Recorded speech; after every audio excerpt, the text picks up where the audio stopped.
마태복음 24장 29절 36절입니다. 오늘 그날과 그 시간을 아무도 알지 못하느니라. 근데 35절까지 해야 되는데 이거 36절까지 해서 36절 내일 한 번 더 하겠습니다. 왜 그런가 하면 그날과 그 시각은 아무도 알지 못한다 해놓고 다시 이제 42절에 보면 또 어느 시각에 너희 주가 오실지 너희가 알지 못하기 때문에 두 번 나오죠. 그래서 그 패러그래프 마크가 한 번씩 찍혀 있어요. 오늘 36절 말씀 같이 읽겠습니다. 36절 말씀. 그러나 그날과 그 시간 결코 아무도 알지 못하는 하늘의 천사들도 알지 못하고 오직 내 아버지께서만 아시느니라. 여기 이제 개역 성경이라 보면 이렇게 안 돼 있고 한 단어가 더 들어가 있어요. 하늘의 천사도 알지 못하고 아들도 알지 못하고 오직 내 아버지만 아시느니라. 개역 성경 그렇게 돼 있습니다. 개역이나 개역 개정엔 다. 왜 그러냐면 그건 마가복음에 맞춘 거예요. 마가복음에 맞춰 가지고 이제 넣은 거죠. 마태복음에도 마가복음을 맞춘 겁니다. 왜 그러냐면 마가복음을 원형으로 본 거예요.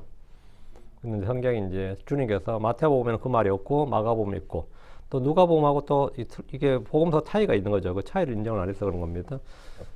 그날과 그 시간 아무도 알지 못한다. 근데 오늘 이 시간은 그날과 그 시간 아무도 알지 못한다 이 말씀입니다. 이 말씀은 아마도 크리스천들이 가장 잘 아는 종말에 관한 성경 구절 중에 하나일 겁니다. 크리스천들이 종말에 관해서 논쟁이 벌어질 때마다 이 한마디로 그냥 끝나는 거예요. 그날과 그 시간은 아무도 알지 못하느니라. 이러면 논쟁할 이유가 없는 거죠. 한국이나 미국에서 시한부 종말론이 득세할 때 주님의 오심에 대한 연도와 날짜를 예언한 사람들이 나타나면 어김없이 성도들은 이 구절을 사용해서 거짓말쟁이들을 물리쳤습니다. 그 거짓말한 자들을 물리쳤어요. 한국에서는 1992년에 휴거 파동이란 말이 있을 정도로 전국에 휴거의 날짜를 전파하는 사람들이 많이 있었습니다. 예. 그 10월 28일이었던가 하여튼 그랬죠. 예. 92년 10월 28일. 그리고 2000년이 될 때 Y2K 파동이 있었습니다. Y2K는 가서 year, Y, 2K 2000. 왜냐하면 컴퓨터는 끝에 연도를 4자리로 하고 2자리로 해놨는데 99가 끝나니까 00이 되는 거예요. 00은 2000이 아니라 1900년처로 인식이 되어버린다는 거죠. 그래서 Y2K 파동이 있었는데 2000년이 될 때 컴퓨터에 그 대광범위한 오류가 있다는 거예요. 인식 오류가 일어나고 온 세상이 혼란에 빠질 것이라는 예언이었는데 킹제임스 성경을 믿는 사람들 중에도 시골이나 산골에 이제 땅을 사고 집을 사고 이렇게 도피처를 마련하고 음식을 사두기도 했습니다. 한국에서도 이제 한글 킹제임스 성경 쪽에서 많이 그랬어요. 땅을 사서 그들의 따로 이렇게 도피처를 마련해두고 실제로 피난처를 좀 창피한 일인데 뭐 회개하지는 않았어요.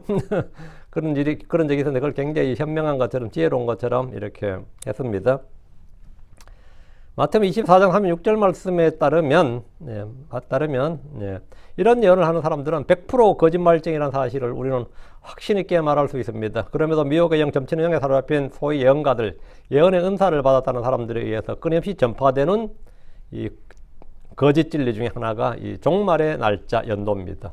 주께서는 제자들이 주의 오실 때의 표적과 세상 끝의 표적에 대해 대답해 주시면서 그때 일어날 일들을 상세히 말씀해 주셨습니다. 그러나 그날과 그 시각은 아무도 알지 못하느니라. 주님께서 그때 일어날 일들은 쭉 주님 말씀하시면서 그 날과 그 시각은 알지 못한다는 거예요. 이건 하늘의 천사들도 알지 못하고 마가복음에 따르면 아들도 알지 못하고 이렇게 돼 있어요. 주의 제자들은 주께서 성전과 예루살렘의 멸망에 대해 말씀하시자 우리에게 말씀해 주소서 어느 때 이런 일들이 있으리까? 제자들이 물었던 건 뭐죠? 어느 때에 이런 일이 있으리까? 사람들이 알고 싶은 건 뭐죠? 예, 때예요, 때. 나도 마찬가지야. 어느 때에 이런 일이 있으리까? 그런데 종말의 표적들과 그 시각, 그 날짜에 관심이 있었습니다. 그들은 그리스도의 십자가와 부활에 대해서는 아무것도 묻지 않았지만 종말에 관해서는 알고 싶은 것들이 많았습니다. 이것은 지금 세상 사람들로 마찬가지입니다. 그들은 앞으로 이 세상이 어떻게 될지 조금이라도 미리 알고 싶은 마음이 있습니다. 이에 주님께서 제자들에게 다니엘서의 예언과 소선지서들에 기록된 예언들을 중심으로 그날들에 있을 일들을 말씀해 주셨고 시대의 표적들이 무엇인지 말씀해 주셨습니다. 대환란 때 이 땅에는 민족과 민족, 나라와 나라들 간의 전쟁들이 있고 곳곳에 지진들이 일어나고 기근과 역병이 있습니다. 이것은 누구나 쉽게 알 수 있는 가시적이고 물리적인 현상입니다. 대환란 때 이 땅에 많은 사람들이 내가 그리스도라 말하며 많은 사람들을 속입니다. 그러나 이것은 고통의 시작입니다. 이런 일들은 주의 날이 시작될 때 이 땅에 일어나는 현상입니다. 그때 유대인들은 곳곳에서 그리스도의 출현을 듣게 될 겁니다. 이 모든 것들은 고통의 시작이다. 그때는 사람들의 민심과 인심도 크게 변하게 됩니다. 주 예수를 믿는 자들은 고통을 받고 죽임을 당할 겁니다. 주 예수님의 이름으로 인해 모든 민족들의 미움을 받게 되는데 이게 이제 종교 박해인데 로마 시대 종교박해나 뭐 십자군 전쟁 이런 건 비교할 수 없는 정말 종교박해입니다. 이때 많은 사람들이 실족할 겁니다. 서로 배반하고 서로 증오합니다. 그날들에는 인성이 파탄나고 불법이 성행하고 사랑이 식어지기 때문입니다. 그날에는 많은 거짓 예언자들이 일어나서 많은 사람들을 속일 겁니다. 왕국복음이 온 세상 모든 민족이 전파된 후에야 끝이 올 겁니다. 왕국복음이 온 세상에 선포된 후에 끝이 온다. 그때 유대 땅 예루살렘에는 다니엘이 말한 대로 황폐하게 하는 가지한 것이 거룩한 곳에 사는 것을 보게 됩니다. 그때 유대에 있는 사람들은 산들로 도망해야 됩니다.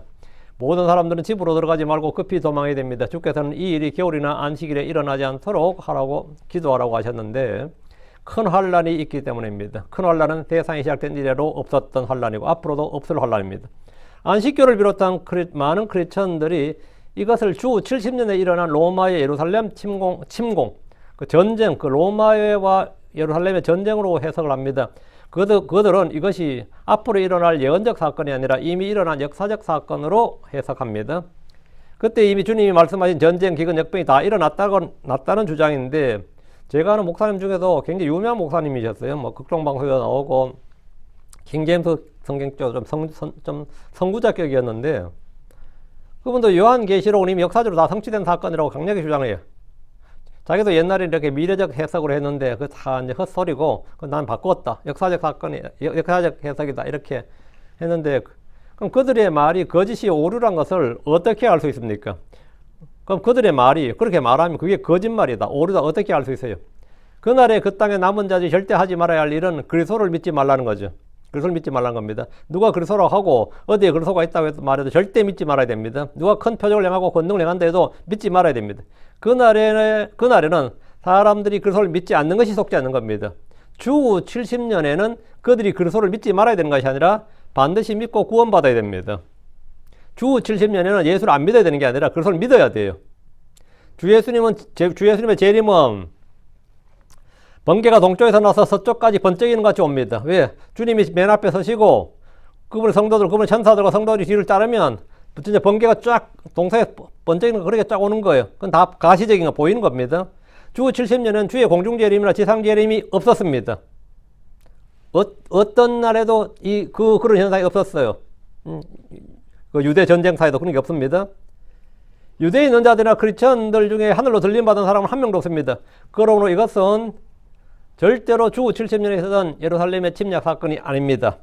그분의 오심으로 땅은 사체들이 가져가야 될 겁니다. 주를 대적하는 땅의 왕들과 그의 군대들이 주의 칼에 전멸당할 것이고 공중의 새들이 사체를 먹게 될 겁니다.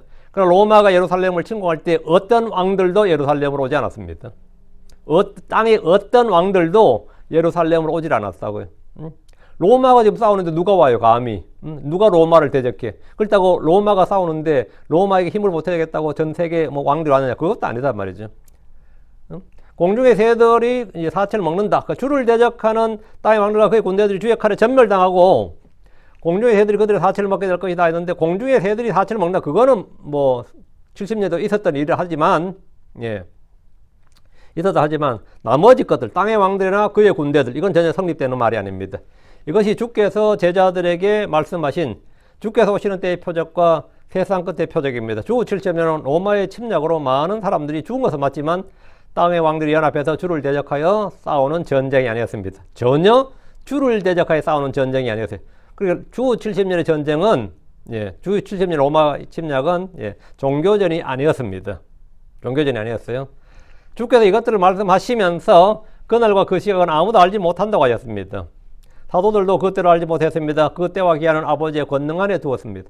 사도들은 계속해서 이것에 관심을 두었어요. 주님께서 부활하신 후에 승천하시기 전에도 이걸 물었습니다. 그때 주님께서 사도행전 1장 7절 이에 그분께서 그들에게 말씀하였더라. 그때나 그 시기들을 아는 것은 너희를 위한 것이 아니요 그것은 아버지께서 그분의 권능 안에 두셨느니라.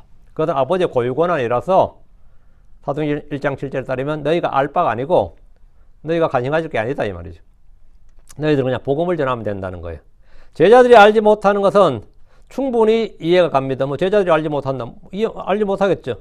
천사들도 알지 못한다. 이것도 이해가 되죠. 그런데 여기서 충격적인 사실은 이제 마가복음에 따르면입니다. 마가복음 가시죠. 13장 32절 33절. 아들도 알지 못한다는 사실이에요.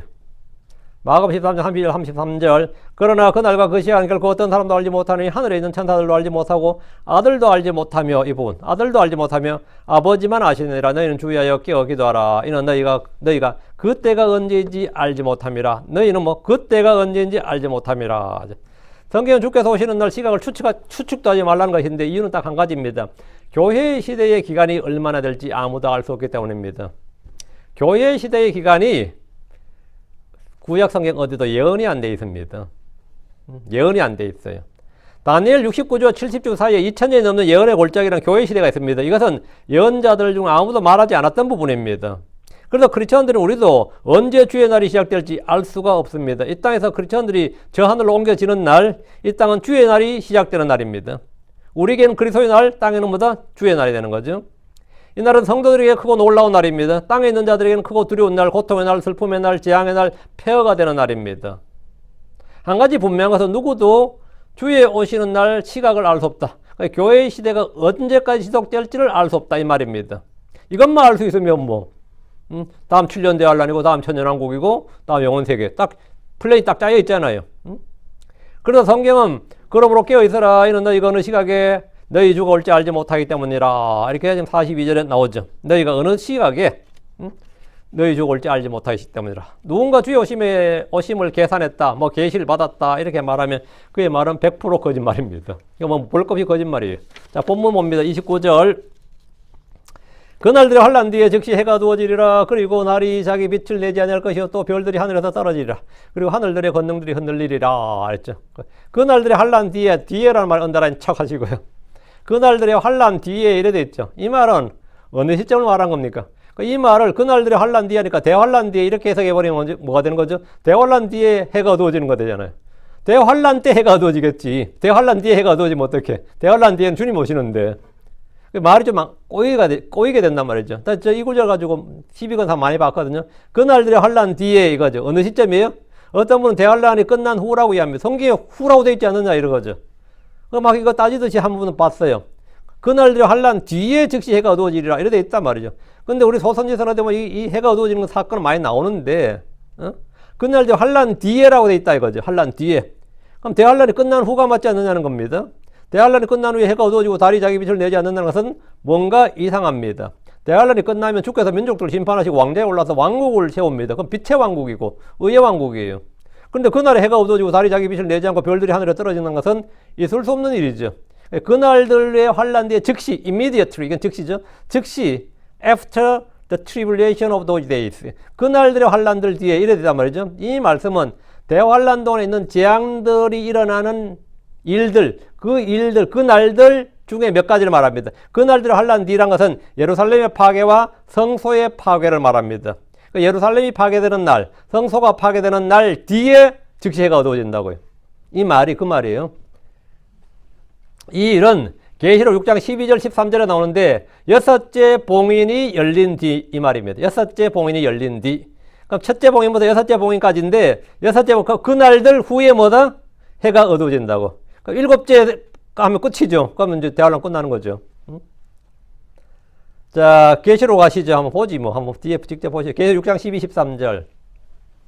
계시록 6장 12절, 13절. 그리고 내가 보았으니 그분께서 여섯째 봉인을 여셨더라. 봉인이 일곱 봉인이잖아요. 여섯째 봉인을 여셨어요. 또 보라 큰 지진이 있었으며 해는 머리털로 짠 상복같이 검게 되었고 이게 뭐죠? 그날 뒤에 환란 뒤에요. 그날들 뒤에 환란 뒤라고. 그날들의 환란 뒤. 해는 머리털로 짠 상복같이 검게 되었고 달은 피같이 되었더라. 그리고 하늘의 별들은 땅에 떨어졌더니 마치 무화과 나무가 하늘의 별들은 땅에 떨어졌으냐. 하늘의 별들은 천사들입니다. 하늘의 용과 그의 천사들이 땅으로 떨어진 거예요. 하늘의 별들은 땅에 떨어졌더니 마치 무화과 나무가 그것에 서리건 무화과들을 떨어뜨린 것 같고 그것이 강풍에 흔들리는 때와 같더라. 그 무화과가 강풍에 흔들려서 확 떨어지듯이 하늘의 천사들이 쫙 떨어졌다면 하늘의 천사들이 떨어진 적은 복음서에도 한 번 있어요. 우리 주님께서 내가 떨어진 걸 본다 그랬죠. 예. 근데 계시록 6장 12절에도 이때는 진짜 문자 그대로 이들이 땅으로 내려오는 겁니다. 이때를 그날들 뒤에 그날들의 환란 뒤에 이렇게 돼 있어요. 그날들의 환란 뒤에 이렇게 말합니다. 해가 어두워지고 달이 자기 빛을 내지 않는 자연의 현상은 구약 성경에도 많이 예언되어 있습니다. 요엘서 2장에도 나오고 3장에도 나오고 아모스 8장, 하박국 3장 뭐 이사야 13장, 예레미야 15장 여러 번 나와요. 베드로는 주의 영이 쏟아부어지던 그날 이것을 말했습니다. 사도행전 2장 19절 20절 또 내가 위로 하늘에서 이적들을 보일 것이요 아래로 땅에서 표적들을 보이리니 곧 피와 불과 연기로다. 저 크고 주목할 만한 주의 날이 오기 전에 이랬죠. 저 크고 주목할 만한 주의 날이 오기 전에. 이건 특이한 말이죠. 저 구약 성경에서는 주의 날은 뭐죠? 재앙과 슬픔과 폐허예요. 빛이 아니라 어둠이고 기쁨이 아니라 슬픔이라고. 근데 베드로는 저 크고 주목할 만한 주의 날 그러죠. 크리스천들에게 이 날은 뭐다? 크고 주목할 만한 주의 날이고 세상 사람들이 이 날은 뭐냐? 예, 어린 양의 진노의 날이에요. 재앙과 심판의 날이고 거기 오기 전에서 나오고 나서 뒤에 나오죠. 저 크고 주목할 만한 날이 오기 전에 그러면 반대로 하면죠. 그 뒤에가 되는 거죠. 해가 변하여 어둠이 되고 달이 변하여 피가 되리라. 여기 지금 뭐죠? 그 날들의 환란 뒤에입니다. 여섯째 봉이 떼어진 후에 이 말이에요. 여기서 베드로는 저 크고 주목할 만한 주의 날이 오기 전이라고 합니다. 하늘에서의 이적들, 땅에서의 표적들이 해와 달과 별들에 일어난 현상입니다. 여기서 별들은 천사들입니다. 그리고 하늘들의 권능들이 흔들리라. 하늘들의 권능들 하면 이건 에베소 6장에 나오는 말씀이죠. 에베소 6장에 정사들과 권능들과 어둠의 세력들, 뭐 높은 곳에 있는 높은 처소들에 있는 것들 뭐 나오죠. 그게 하늘들의 권능들입니다. 주의 날에는 땅에만 지각 변동이 생긴 것이 아니라 하늘의 정사들과 권능들에게도 큰 고난이 닥칩니다. 용과 그의 천사들이 미가엘과 그의 천사들과 전쟁을 벌여야 되고 하늘에서 쫓겨나서 땅으로 내려와야 되겠다는 하나님께서는 하늘들도 심판하신다는 거지. 주의 심판이 땅에 있는 사람들에게만 내려지는 것이 아니라 하늘에 있는 공중 권세 잡은 자들 어둠의 권능들에게도 임합니다. 이사야 24장으로 갑니다. 쭉 오늘 좀 찾읍시다. 이사야 24장 21절 그리고 찾으셔서요. 그리고 그날에 이런 일이 있으리니 그날에 주께서 높은 곳에 있는 높은 자들의 군대를 벌하실 것이요 또 땅에 있는 왕들을 벌하시라. 그날에 이런 일이 있으리니 그날에 주의 날입니다. 그날에 주께서 높은 곳에 있는 높은 자들의 군대를 멸하실 것이요. 이게 뭐죠? 용과 그의 천사들이에요. 하늘의 권능들이라고 어둠에 처소들이 있는 자들 말이에요. 높은 자들의 군대를 벌하실 것이요 또 땅 위에 있는 왕들을 벌하시라 그랬죠. 땅에 있는 왕들을 벌하시라 이랬단 말이죠. 예. 그러니까 주께서 용과 그의 천사들을 벌하신다는 말이죠. 그러면 이제 계시록 12장 9절에 뭐 이게 나오죠. 그리고 그 큰 용, 즉 저 옛뱀 곧 마귀요 또 사탄으로 불리던 자가 내쫓겼더라. 그런 온 세상을 속이느니라. 그가 땅으로 내쫓겼으며 또 그의 천사들도 그와 함께 내쫓겼더라. 이게 연결이 쫙 되죠. 하나님이 마귀와 그의 천사들을 이들은 그 하나님께서 마귀와 그의 천사들을 예비해 두신 곳, 지옥이죠. 그날에 땅에 있는 사람들은 천사들이 전하는 영존한 복음을 듣게 될 겁니다. 그것은 주의 재림이 가깝다는 사인입니다. 표적이에요. 그때 땅에 있는 사람들은 짐승의 표를 받지 않고 그 형상에 경배하지 않도록 해야 됩니다. 하는 자들은 끝나는 거예요. 안 해야 돼. 끝까지 견뎌야 돼. 30절. 자, 다시 마태복음 와서 24장 30절. 그리고 그때 사람의 아들의 표적이 하늘에 나타나리라. 그리고 그때 땅의 모든 지파들이 애곡하리라. 그리고 그들이 사람의 아들이 큰 권능과 영광을 가지고 하늘의 구름들 가운데서 오는 것을 보리라. 지상 재림이죠. 주의 재림이잖아요. 그 주의 날 이 땅에 사는 사람들은 하늘에서도 표적을 보고 땅에서도 표적을 봅니다. 주의 날은 표적들이 넘치는 시대입니다. 광야에서 이스라엘이 많은 하나님의 표적들을 보았지만 그날에 주의 날에 있을 표적들을 비하면 아무것도 아닙니다. 주의 날에 있을 표적들은 이스라엘이 이집트에서 겪었던 10가지 재앙들 그런 표적들보다 몇백 배 많습니다. 몇백 배 많아요. 문제는 사람들이 표적을 보아도 표적으로 알지 못하면 그들에게는 아무 유익도 없습니다. 하나님께서 표적을 주는데 표적으로 알지 못하면 그건 뭐 아무것도 아닌 거죠. 표적으로 알아야지. 표적으로. 그게 무슨 의미인지 성경적 의미를 알아야 된다고. 근데 표적으로 모르면 아무것도 아니라고요. 유대인들은 소선지서를 부지런히 읽어야 되고 휴거되지 못해 이 땅에 남은 이방인들은 계시록을 부지런히 읽어야 됩니다. 계시록을 부지런히 읽어야 돼요. 그리고 그때 사람의 아들의 표적이 하늘에 나타나리라. 해와 달과 별들이 표적입니다. 무지개도 인류 주신 하나의 표적입니다. 안식일과 할례는 이스라엘이 주신 하나의 표적입니다. 주 예수 그리스도의 부활은 요나의 표적으로 유대인들이 주신 표적입니다. 그리고 그때 사람의 아들의 표적이 하늘에 나타나리라. 그때에 사람의 아들의 표적이 하늘에 나타나리라. 이 말씀은 지금 신약의 크리스천들과는 아무런 관련이 없습니다. 지금 신약의 크리스천들과는 너무나 다른 거죠. 우리는 표적을 구하지 않고 보는 곳으로 걷지 않습니다. 그때는 믿음으로 걷지 않고 표적을 보고 걸어야 됩니다. 하나님의 표적들이 계속해서 나타나기 때문입니다. 그래서 이것은 뭐냐? 무화과나무의 비율처럼 가지가 나고 싹이 나고 하는 걸 통한 것처럼 이 표적을 통해서 시대를 분별해야 된다고. 보고 아는 거, 보고 아는 거. 이때는 지금은 보고 아는 게 아니라 믿음으로 걸어야 되고 그때는 보는 것으로 걸어야 돼요.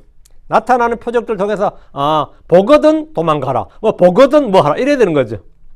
보는 것이 뭐야? 신호야. 표적이 뭐라고. 지금은 보는 게 아니라 믿음으로고 그때는 뭐야?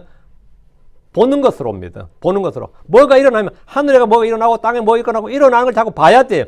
보면 그게 뭔지를 알고 움직여야 된다고. 그것이 믿음이에요. 그게. 참 특이한 거. 지금 완전히 다르죠. 그날에는 믿음으로 걷지 않고 표적을 보고 걸어야 됩니다. 하나님의 표적들이 계속해서 하늘과 땅에 나타나기 때문입니다. 예루살렘 사람들은 두 증인의 증언과 그들이 행하는 표적들을 보게 될 겁니다. 그래서 그 두 증인을 본다고 직접. 두 증인 본다고. 근데 그들이 목 잘리는 것도 봅니다. 그러다 그들이 죽었다가 부활해서 하늘로 들림 받는 것도 보게 될 겁니다. 표적을 보라고요. 표적을 보고 걸으라고. 하늘의 표적들은 누구나 볼 수 있는 겁니다. 본문이 말한 표적은 주 예수님 오심인데 번개가 동쪽에서부터 서쪽까지 쫙 그래요. 일자로 쫙. 이건 내가 시골에서 몇 번 봤는데 진짜 장관입니다. 진짜 하늘이 쪼개지는 느낌이에요.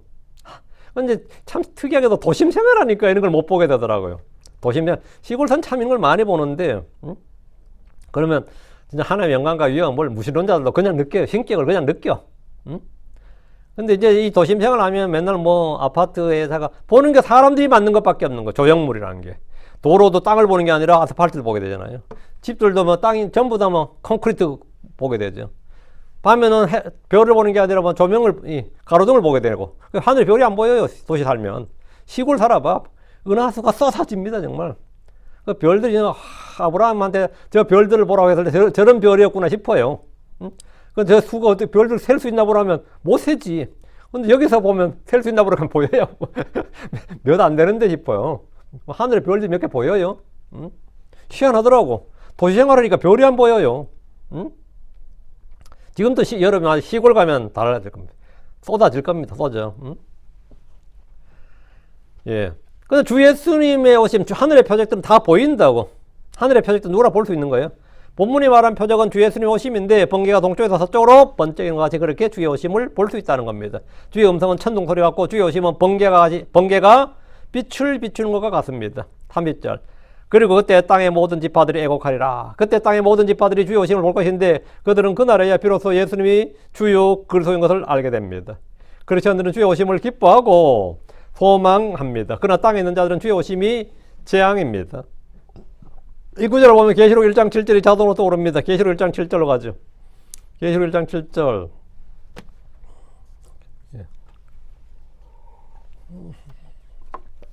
계시록 1장 7절. 예. 보라, 그분께서 구름들과 함께 오시느니라. 이에 모든 눈이 그분을 보리라. 또 그분을 찌른 자들도 볼 것이요. 그리고 땅의 모든 족속들이 그분을 인하여 통곡하리라. 참으로 그러하리라. 땅의 모든 족속들이 그분을 인하여. 땅의 모든 족속들이. 이건 유대 12지파를 말한 게 아니죠. 땅의 모든 족속들이. 왜? 땅의 모든 족속들이 본다고요. 그럼 여기서 땅의 지파들은 이스라엘 12지파가 아니라 땅의 모든 지파들인데 주 예수를 그냥 성인들 중에 하나로, 종교 창시자로, 예언자들 중에 하나로, 뭐 사람들 중에 위대했던 사람 중에 한 명으로 생각했던 그런 사람들이 그날에 느낄 심정을 한번 생각해 보십시오. 특히 유대인들은 몇천 년 동안 그분을 아무것도 아닌 것으로 생각하고 무시했습니다. 예수하면 그냥 개무시했어요. 지금도 무시하고 있습니다. 그러다 그분이 주 그러시고 하나님이었다는 사실에 애곡하고 통곡하지 않을 수가 없습니다. 스가랴 12장 10절, 앞으로 가서 스가랴 12장 10절. 스가랴 12장 10절. 그리고 내가 다윗의 집과 예루살렘 거주민들을 위해 은혜의 영과 강구의 영을 부어주리라. 또 그들이 나하고 자기들이 찌른 나를 바라볼 것이요. 그들이 사람이 자기 외아들을 위하여 애곡하듯 그를 위하여 애곡하며 사람이 자기 처음 난 자를 위하여 쓰라리하듯 그를 위하여 쓰라리하리로다. 쓰라리하리로다. 비트니스거든. 쓰라리하리로다. 주 예수님 오심에 이 땅에 사람들이 보이는 반응입니다. 주를 본다고요. 근데 자기 외아들 잃어버린 것처럼 그렇게 애곡한다고. 그리고 그렇게 자기 처음 난 자를 위하여 쓰라리하듯. 이거는 이집트 사람들이 어땠어요? 첫 아들을 잃어버렸죠. 장자들을. 완전 애곡하죠. 통곡하지. 그렇게 쓰라리하다 그를 위해 쓰라리하려다 이 말이에요. 예수님 오심에 이 땅의 사람들이 보이는 반응인데, 자 30절.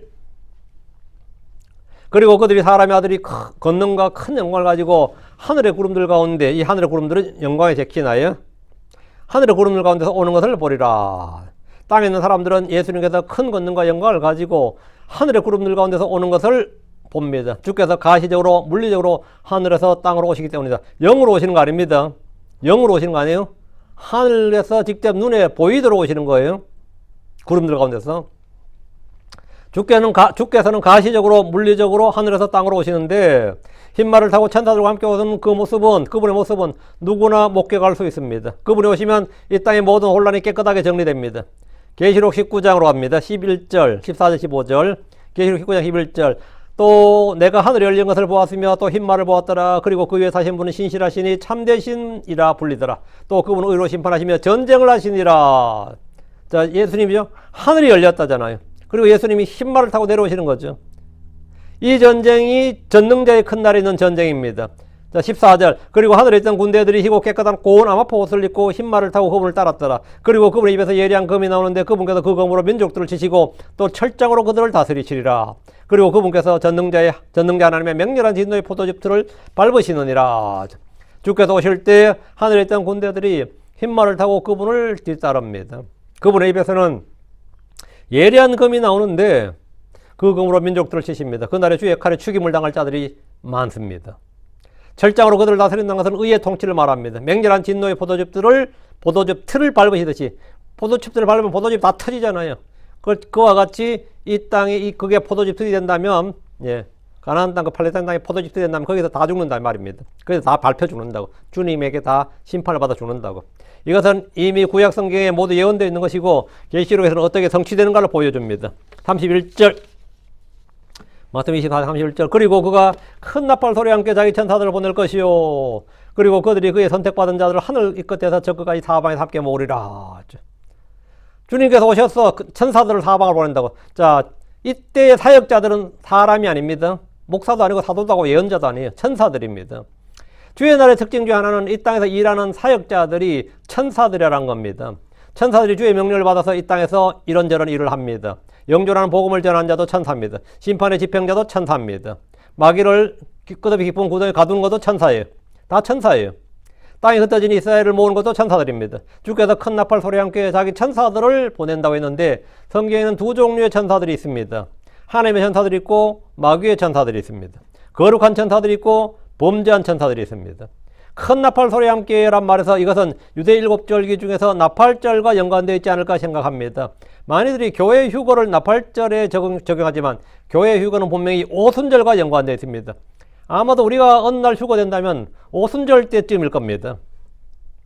주께서 그분의 천사들을 보내서 온 세상에 흩어진 유대인들을 다시 가나안 땅으로 모은 일은 나팔절로 보이는데 주님이 이스라엘에 주신 절기는 모두 예언의 풀림과 연관되어 있기 때문입니다.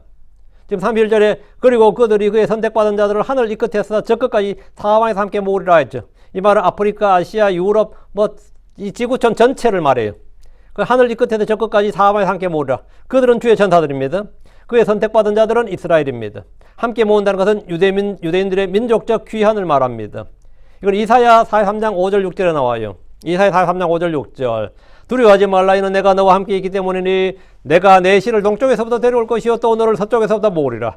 내가 북쪽에게 말하기를 내놓으라 할 것이요 남쪽에게 붙잡아두지 말라. 내 아들을 먼 곳에서 데려오고 내 딸들을 땅 끝에서 데려오되 하는 이 말씀. 이 일을 누가 한다는 거예요? 주님께서 그분의 천사들을 보내서 모으신다 이거예요.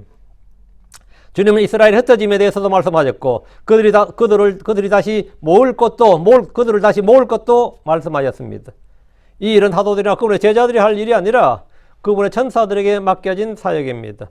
이사야 11장 12절. 또 그분께서 민족들을 위하여 깃발을 세우시고 이스라엘에 쫓겨난 자들을 모으시며 유다에 흩어진 자들을 땅의 사방에서부터 함께 모으시리라.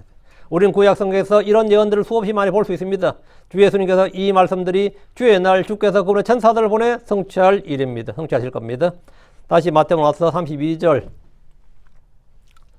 이제 무화과나무의 비유를 배우라. 그것의 가지가지 연하며 또 잎들을 낼 때 여름이 가까운 줄을 너희가 아느니라. 자, 나무는 계절을 알리는 거죠. 나뭇잎이 다 떨어지면 언제죠? 그거는 썰이가 내렸구나. 이제 겨울이구나. 이 말이에요. 야, 저희 집에도 마당 앞에 큰 감나무가 그렇게 크진 않고 감나무가 있었는데 해마다 한 해는 되게 많이 열리고 한 해는 안 열려요.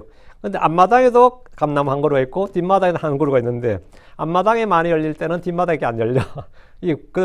다행이죠. 뒷마당에서 되게 많이 열리면 앞마당에 안 열려. 왜? 우리는 그 거름도 안 주고 아무거나 그냥 놔둬버렸거든요. 거름을 많이 주고 하면 그 지력이 되면 그 되는데 어느 아침에 탁 일어났을 때 감나무에 감잎이 하나도 없어요. 진짜 하나도 없어요. 진짜 이따 찾으면 진짜 몇 개 있어요. 몇 개, 안 떨어지 몇 개가 있고, 홍시 몇 개가 있어요. 어제까지 홍시가 아니었던 게 다 홍시 돼 있어. 썰이마 좀 특이하게도 그래 돼 있어요. 그래서 우리가 뭐 댄썰이 맞았다, 찬썰이 맞다 그러죠. 근데 거기서 눈을 딱 돌려서, 우리 다 시골 산골이잖아. 산을 딱 보면 풍경이 확 변해집니다. 소나무를 빼고는 전부 다 잎이 다 떨어져 있어요. 안 떨어져 있다면 그 색깔이 다 변했고, 어쨌든 간에. 나무는 뭘 나타내느냐? 계절을 나타내요. 봄에도 그럼 그 나무들이 봄에 잎이 다시 꽃이 피면 봄이구나지. 그러니까 이스라엘에서 이제 무화과나무인데 이제 무화과나무의 비유를 배우라. 지금 한 비전에 그것에 가지가지 연하며 또 잎들을 낼 때 그 무화과나무 잎들을 낸다는 거죠. 여름이 가까운 줄을 너희가 아느니라. 이스라엘 사람들은 다 아는 거죠. 주께서 제자들에게 이제 무화과나무의 비유를 배우러 하셨는데 성경에서 무화과나무는 이스라엘 민족을 예표하는 나무입니다. 주께서는 자신을 좋은 올리브나무, 참 포도나무 이렇게 비유하셨지만 무화과나무라고 하신 적은 없습니다.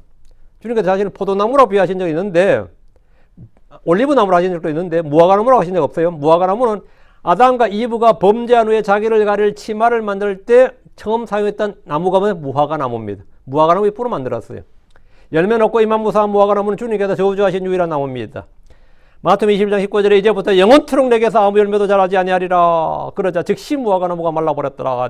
종교적 위선으로 가득 찬 이 나무가 이스라엘을 예표한다는 것은 성경을 읽는 독자라면 누구나 쉽게 분명히 알 수 있습니다. 누가복음 13장에서는 열매를 구했지만 하나도 찾지 못한 무화과나무가 나옵니다. 주께서 그 나무를 베어버리라 어찌하여 그것이 땅을 못쓰게 하겠느냐 이렇게 하셨습니다. 주께서는 이 땅에 3년 동안 계시는 동안 이스라엘에서 아무 열매도 얻지 못하셨습니다. 그러나 그때 그것을 베어버리지 않으시고 그것의 주위를 파고 거름을 주었습니다. 그럼에도 열매를 맺지 못하면 어떻게 되느냐? 누가복음 13장 9절 만일 그것이 열매를 맺으면 좋으려니와 그렇지 않으면 그 뒤에 당신은 그것을 베어버리소서. 이게 주 70년에 있었던 일이죠. 그 뒤에 베어버리라고. 이스라엘이 회복되는 길은 민족적 회개밖에 없습니다. 그 주님께서 이제 무화과나무의 비유를 배우라 이렇게 말씀하셨는데 여기서 말하는 무화과나무의 비유란 때와 시기에 관한 거죠. 다른 거 하나도 때와 시기에 관한 거죠. 무화과나무를 통해서 배우라는 건 뭘 배우라는 겁니까? 때와 시기를 배우란 말이죠. 이런 일들이 일어날 때 마지막 때가 주에 오실 때가 세상 끝이 가깝다는 것을 안단 말이죠. 안단 말이죠. 그 날과 시각은 알지 못하는데 무화과나무를 통해서 무화과나무 잎이 언제 벌리는데 날과 시각을 알지 못하는데 보는 건 된잖아요. 보는 건 된다고.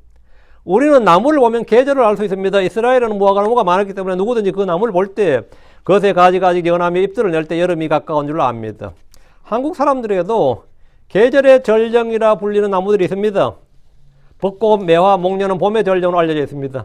얼마 전 한국에 선거할 때도 목련이 필 때쯤 여기는 서울이 돼 있다 그런 그런 후보가 있었거든요. 목련은 벌써 폈다. 근데 지금 한 거 하나도 없죠. 그 말만 하고 아무것도 안 하는 후속 조치가 하나도 없어요. 선거지면 안 하겠다 이런 뜻이었나? 떠돌아다니면서 목련이 필 때쯤 하는데 목련이 뭐죠? 벚꽃, 매화, 목련은 봄의 절정으로 알려져 있습니다. 봄의 절정으로 알려져 있다고. 이스라엘에서 무화과나무는 여름을 알리는 나무입니다. 누가복음 21장 29절 30절에 그리고 그분께서 그들에게 한 비유를 말씀하였더라. 무화과나무와 모든 나무들을 보라. 무화과나무만 보라는 게 아니에요. 무화과나무만 나무인가? 계절 알리는 나무는 많아요. 무화과나무 좀 흔한 거고 무화과나무와 모든 나무들을 보라. 그것들이 이제 싹을 낼 때 너희가 보고 이제 여름이 가까운 줄을 너희 스스로 아느니라. 우리 시절 때 주로 이제 저희 학교는 벚꽃나무가 그렇게 많았어요. 근데 그 잘 심어놔가지고 그 설립자가 제일교포였거든요. 그래가지고 그 나무를 학교에 쫙 줄 지어서 진짜 잘 심어놔서 진짜 예뻤어요. 저는 지금도 그리운데 또 외색이었다고 저쩌고 해가지고 다 배웠는데 그 나무를 싹 다 베어버린 거예요. 뭐, 일본 풍이니 외색이니 뭐, 욕을 바가지로 먹어가지고, 뭐, 사쿠라니 뭐래 가지고, 야, 어느 날 봄에 갔는데, 제가 중3일 때야. 2년은 그 예쁜 나무를 봤다가 안 보이네? 뭐, 나무 다 베이고 하나도 없는 거야. 진짜, 내 마음이 베이는 느낌이었어. 내가 친일반가? 그 벚꽃이 그렇게 예쁜 벚꽃인데, 근데 보니까 뭐, 진해 벚꽃, 축제니 벚꽃, 여의도 벚꽃, 그렇게 벚꽃 하루 많이 가더만, 그건 뭐, 벚꽃이 하고 뭔 상관이라고, 그게 또 그렇게 연관 지어가지고는, 나 진짜. 벚꽃나무도 굉장히 봄의 전령으로 알려져 있죠. 알려져 있어요. 근데 뭐 꼭 무화과만 뭐 계절을 알리는 건 아니다 말이야. 꽃이나 나무나 계절을 확실히 알려주는 것이 뭐 있죠. 근데 이제 동물들도 마찬가지입니다. 곤충이나 동물들도 계절을 알려줘요. 겨울에는 개구리나 뱀이 없습니다. 개구리가 나타났다 이 말은 뭐예요? 뱀이 나타났다 이런 뭐예요? 봄이 되면 겨울잠을 자던 것들이 깨어납니다. 그러면 계절이 바뀐 거예요. 개구리가 나타났다 이건 완전히 바뀐 겨울 아니란 뜻입니다. 여름에는 매미가 울고 귀뚜라미가 울면 여름 귀뚜라미 소리 들으면 여름이 끝났다는 뜻입니다. 여름이 끝나고 가을로 변한 시점. 이게 귀뚜라미 울음소리라 그래요. 이건 우리가 일상적으로 아는 이야기죠. 주께서는 무화과 나무의 비유를 통해서 주에 오실 때와 마찬가지. 주에 오실 때와 이 마지막 때가 언제인지 알라는 거예요. 알라는 거예요. 날짜는 몰라도 그 뭡니까? 이 시대의 표적은 알라는 거죠. 지금 주께서 말씀한 이런 일들이 바로 무화과 나무와 같이 계절을 알려주는 표적이다. 이거예요. 그 전쟁과 기후부터 시작해서 쫙 나온 지금 마태복음 24장 나온 지금까지 30절, 30몇 절까지 나오는 이 이야기가 전부 다 뭐다? 무화과 나무의 그와 같은 그런 일들 표적이다 이거죠. 우리 역시 지금 이런 것들을 통해서 종말이 점점 가까이 있다는 사실을 느끼고 알고 있습니다. 세계 곳곳에서 전쟁들이 있고 큰 지진들이 일어나고 있습니다. 역병이 일어나게 되었습니다. 불법이 성행하고 많은 사람들의 사랑이 식어지고 있습니다. 33절 그런즉 이와 같이 너희가 이 모든 일들을 볼 때 너희는 그때가 가까이 곧 문들에 이른 줄을 아느니라. 유대인들은 주께서 말씀하신 일들을 볼 때 주의 오심과 세상의 끝이 가까운 줄을 알아야 됩니다. 이 일들은 이미 구약성경에서 자세히 예언되어 있기 때문에 예언의 말씀에 주의를 기울이는 사람들이라면 쉽게 그때가 가까이 곧 문들에 이른 줄을 압니다. 문들에 이뤘다 이 표현은 이제 영어식 표현인데요. 한국말은 이런 표현 잘 안 쓰죠. at the door 할 때 이제 뭐 around the corner, at the door 이런 표현도 있어요. 뭐 그게 near란 뜻인데 가깝다는 뜻인데 그때 가까이 곧 문들에 이른 줄 아느라는 이건 뭐냐면 뭐가 왔을 때 문까지 오면 다 온 거죠. 문에까지 오면 다 온 거라 보는 거죠. 주께서는 그날들이 있을 일들을 많이 말씀해 주셨습니다. 이런 것들은 모두 가시적으로, 영적으로 보이지 않기가 아니고 가시적으로, 물리적으로 볼 수 있는 일들이에요. 짐승 형상이 곳곳에 세워지는 것은 누구나 볼 수 있습니다. 하늘의 해가 어두워지는 것, 달이 자기 빛을 내지 않는 것은 누구나 쉽게 볼 수 있습니다. 하늘에서 별들이 떨어지는 것은 용과 그의 천사들이 따로 쫓겨난 것으로 이 역시 볼 수 있습니다. 전쟁이나 기근이나 역병이나 지진이나 당연히 볼 수 있습니다. 불법이 성행하는 것, 사람들의 사랑이 식어지는 것, 가족 간에 서로 대적하고 죽음이 넘겨주는 일들도 쉽게 볼 수 있습니다. 고개를 들어 하늘을 보아도 표적들을 볼 수 있고 땅에 있는 일들에서도 표적을 볼 수 있습니다. 이 모든 일들이 일어날 때 사람들은 주의 오심이 가까운 줄을 깨달아야 됩니다. 그건 당연한 거죠. 그게 무화과 나무의 비유를 배우란 말입니다. 비유를 통해서 배우라고, 깨달으라고, 알라고요. 34절. 진실로 내가 너에게 말하노니 이 세대가 지나가기 전에 이 모든 일들이 성취되리라. 이 구절은 많은 오해를 일으키는 말씀입니다. 이유는 이 세대가 지나가기 전에라는 이 세대, 여기 언더라인. 이 세대가 지나가기 전에, 이 세대가 언제라는 말이에요. 세대주에서는 이 세대라는 걸 굉장히 중요시하는데 이 세대가 언제부터 언제까지 그 타임 피리어드, 타임 갭스, 뭐 이런 거, 이 언제까지인가를 규정하는가에 따라서 해석이 완전히 달라지는 거죠. 주께서 말씀하신 이 세대를 40년으로 잡으면 주 70년 정도 이 말씀이 성취되는 것으로 볼 수 있습니다. 40년을 한 세대로 잡는 거죠. 그러면 이건 자기 마음인데 어떤 사람은 30년이라고 어떤 사람은 40년이라고 어떤 사람은 70년이라고 어떤 사람은 100년이라고 뭐 다 다른데 보통 40년으로 잡으면 말이죠. 그럼 지금 주님께서 이 말씀할 때 AD 30년경이니까 40년이니까 AD 70년으로 탁 맞아 떨어진단 말이죠. 그럼 마태복음 24장 25장의 모든 말씀은 주 70년에 있었던 예루살렘의 멸망에 맞춰 해석해야 되는데 그때는 지금 주님이 말씀하신 어떤 일도 일어나지 않았습니다. 하늘에서는 표적이 없었고 땅에서도 전쟁과 기근과 역병과 지진들도 없었습니다. 당시 지중해 연안 소아시아와 유럽과 아프리카 이르기까지 로마 제국이 완전히 지배하고 있었기 때문에 또 로마 제국이 힘이 약해지면 전쟁이 많죠. 그때는 로마 제국이 강성했어요. 그러다 로마의 지배 아래 세계가 평화를 유지하고 있었습니다.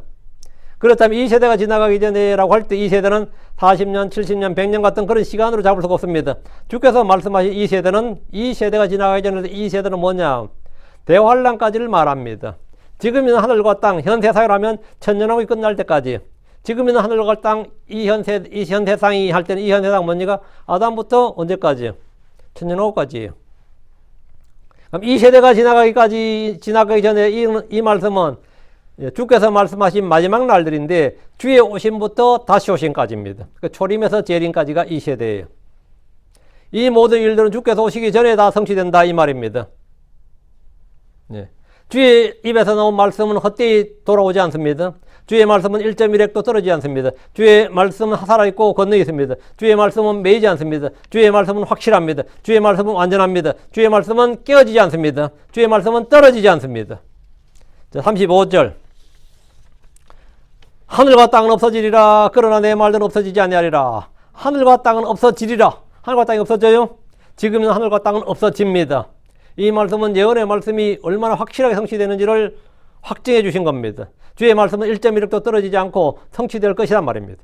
마태복음 5장 18절에 이런 진실로 내가 너에게 말하노니 하늘과 땅이 없어지기까지 율법의 1.1획도 모든 것이 성취될 때까지 결코 없어지지 아니할 것이기 때문이라. 지금 있는 하늘과 땅은 천년왕국이 끝날 때 모두 없어집니다. 그러나 주의 말씀들은 없어지지 않습니다.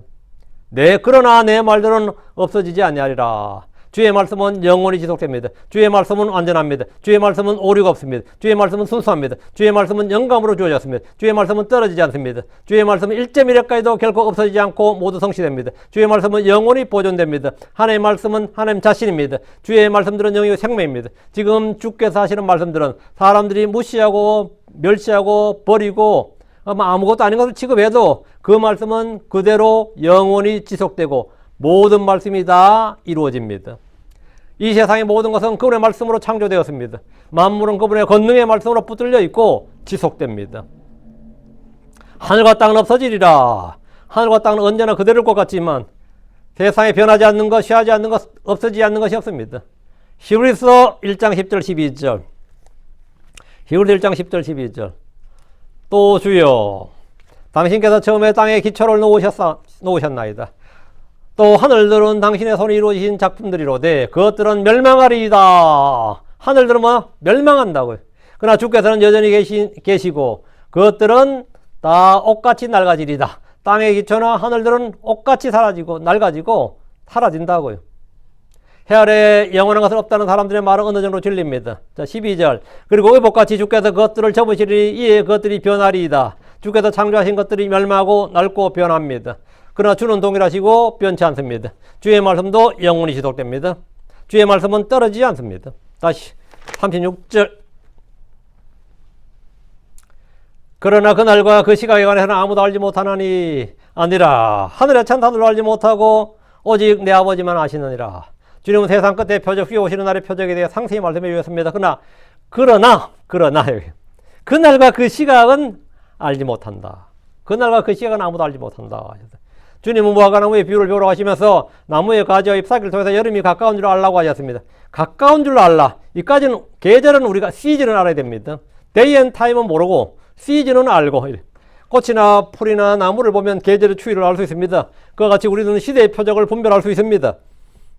주께서 알 수 없다고 하신 것은 그날과 그 시각이지 계절이 아닙니다. 우리는 교회 휴거 시점이 오순절 정도라는 사실을 압니다. 그건 계절이죠. 예. 그 정도는 압니다. 이스라엘이 함께 모인 시기가 나팔절 정도다. 이건 압니다. 천년왕국이 시작되는 시점이 장막절이다. 이 정도는 우리도 압니다. 알아요. 이것은 예언의 플랜입니다. 그러나 우리는 그날과 그 시각에 대해서는 알지 못합니다.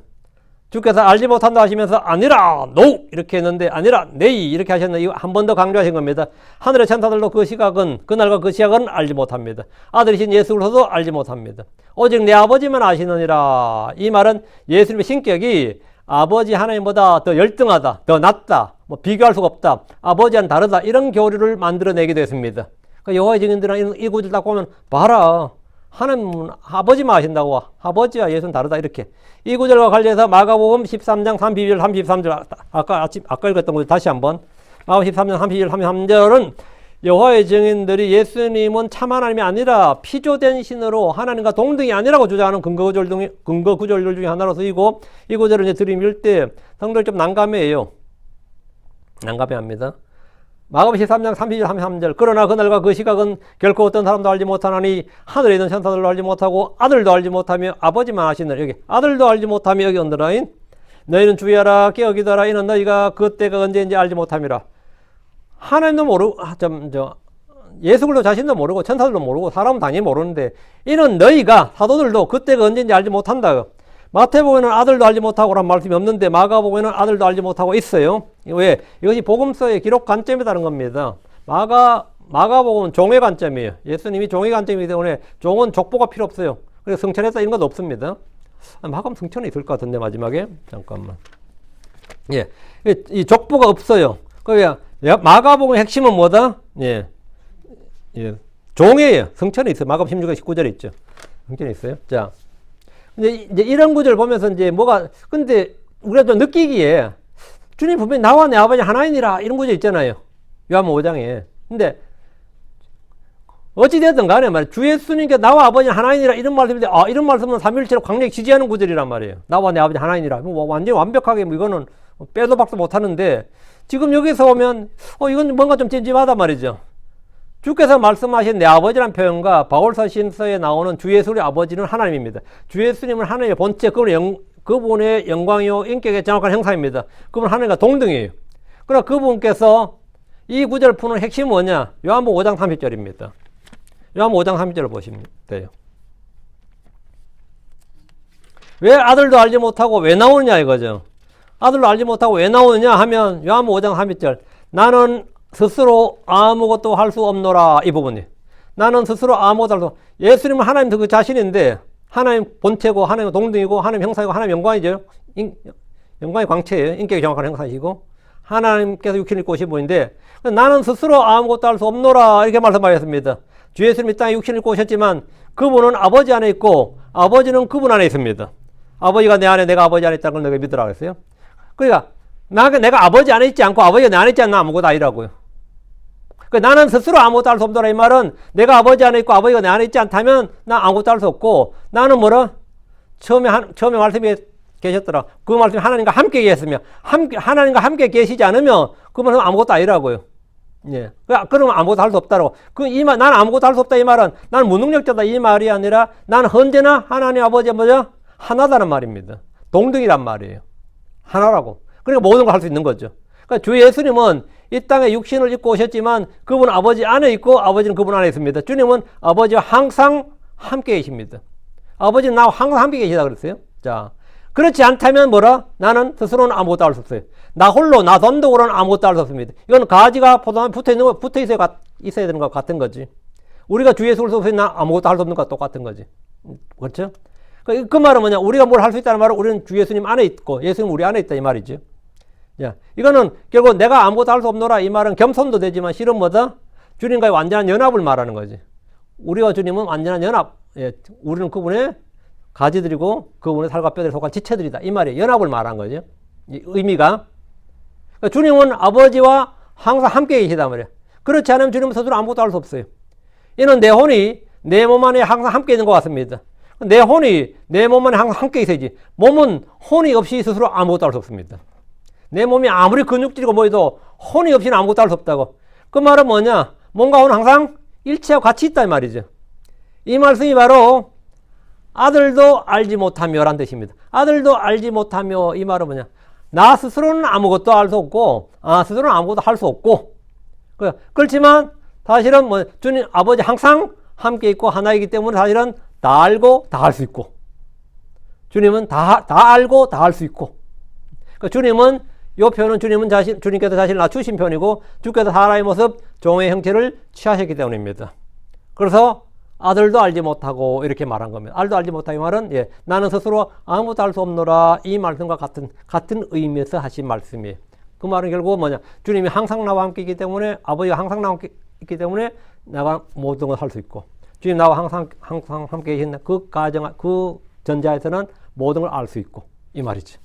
무슨 말인지 알겠죠? 뭐 어려운 거 전혀 없습니다. 근데 또 설명하려면 또 어려워요. 또 설명하려면 또 말이 꼬이기도 한데, 정확히 이해하셔서, 이건 요한복음 5장 3절과 같은 맥락에서 하신 말씀입니다. 이렇게 하시면, 아들도 알지 못하고 이 말은, 요한복음 5장 3절. 나는 스스로 아무것도 할 수 없노라. 그래. 스스로, 예, 그 말입니다. 예. 그럼 주님 스스로 아무것도 할 수 없고, 스스로 아무것도 알지 못하고, 스스로는 아무것도 심판하지 않고, 스스로는 아무것도. 주님은 언제나, 구원에서도 창조에서도 삼일체, 구원에서 삼일체, 심판에서 삼일체, 모두 이런 하나님은 함께예요. 함께지, 예, 예, 단독은 없다 말이에요. 단독이란 건 없다. 스스로라는 건 없다 이 말입니다. 그건 우리도 마찬가지입니다. 자, 그래서 그날과 그 시간은 아무도 알지 못한다 할 때 그 의미를 정확히 깨닫고 이제 이해해 두시기 바랍니다. 이걸로 평생 누가 이야기할 일 별로 없겠지만 그래도 알아는 두셔야 됩니다. 혹시 모르고 또 내 자신도 스스로 이 구절은 좀 어떤 구절이었나 했을 때 우리 이제 알아두시면 되죠. 기도합시다. 위대하고 거룩한 주하나님 감사합니다. 하나님께서 오늘 주에서 오늘 주의 말씀을 선포했습니다. 선포된 모든 말씀들이 성도들한테 잘 전달되고 또 잘 받아들여지고 믿음과 잘 결합하게 하시고 또 마음에 보고에 쌓아둘 수 있도록 해주시옵소서. 전능계 주 하나님께서 은혜를 더하여 주시옵소서. 그리고 늘 지어 계심을 주시고 저에게 볼 수 있는 눈을 주시고 들을 수 있는 귀를 주시고 깨닫는 마음을 주시옵소서. 전능하신 주 하나님, 저희 속에 기름 부음이 넘치게 해주시옵소서. 저희가 이 땅에 사는 동안에 정말 이 세상과 이 세상과 참 짝하지 않고 이 세상 친구가 되지 않고 사랑하지 않고 참으로 저희가 주님과 연합해서 정말 저희가 주님 없이는 아무것도 아닙니다. 주님, 너희가 나 없이는 아무것도 할 수 없느니라 말씀하셨는데 이 말은 또 반대로 우리가 주님과 함께라면 무엇이든 할 수 있고 그리스도를 통해서는 모든 걸 할 수 있느니라 이 말씀과 일맥상통한 말씀입니다. 저희에게 믿음을 내주셔서 저희 이 땅에서 무능력한 자로 살지 않고 주님 없이 사는 것이 아니라 언제나 주님과 함께 주님 안에서 주님을 통해서 주님에 의해서 주님을 위해서 살 수 있도록 도우시길 간구합니다. 그래서 저희가 이 땅에서 많은 열매들을 거두고 주님을 기쁘시게 하는 그런 증거롭게 하여 주시옵소서. 감사드립니다. 주의 성기도합니다. 아멘. 아멘.